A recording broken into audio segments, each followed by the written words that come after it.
All right, this is Unit 1, Week 3, question number 1. Explain the problems the British faced after the French and Indian War and how they proposed to solve them. All right, gimmick of the week. This week, it's relaxed. Third week of school. We're kind of bummed out, so I got the vacation attire on. New hat for each unit. We got a Quaker hat going on here. Why? Because Quaker colonies, here, we're still British, loving this whole thing. French and Indian War, it's not the French against the Indians. It's the French against the British. The Americans don't exist. They're British colonists. So what's the basic gist of this whole thing? France is booted out of the New World, except for half the island of Hispaniola, which is Haiti today, where they still speak French. So essentially, the Indians are fighting with the French. There are a few Indian allies fighting with the English. Why are they fighting with the French? Because let's look at the map over here. So we have English colonies, British influence. The British colonists are setting up farms. Then there's all this French territory about to disappear. The French go out and trade with the Indians for fur and then go back to the main cities of Montreal. The English keep coming and settling, taking up land. The French come and trade for furs. Who do you think the Indians are mostly going to settle with? Duh. With the French. Anyways, who was the war between did that? How did it turn out? The Treaty of Paris, 1763. All right, historians don't do math. This is called the 7 Years' War, which lasted from 1754 to 1763. You could subtract that. It's 9. It's a 9-year war, but it's called 7 years, whatever. It's a world war, really. It's a World War -1, I guess, between England and France for domination and cultural and power and influence and raw materials and resources. That's what the British colonies were. Remember, raw material, resource, supply center for England back home. Anyways, the Treaty of Paris at the end of the war.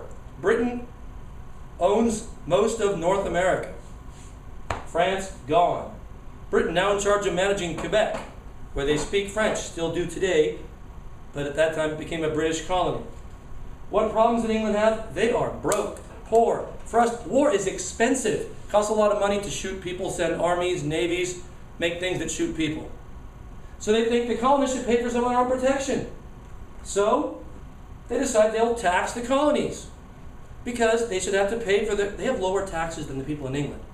Now they got all this new land.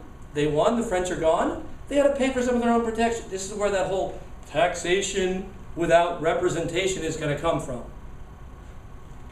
What's the proclamation of 1763? All right, here's the problem. So we go over here.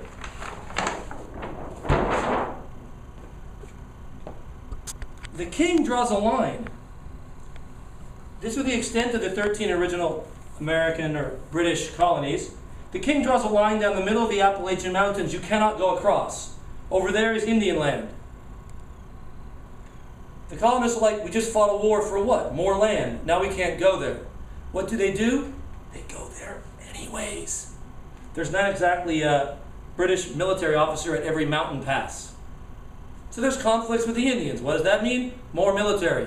What does that mean? More military cost for British Army to come over. And specifically, they tried, well, here's the actual proclamation. See? By the king. That creates a huge problem, and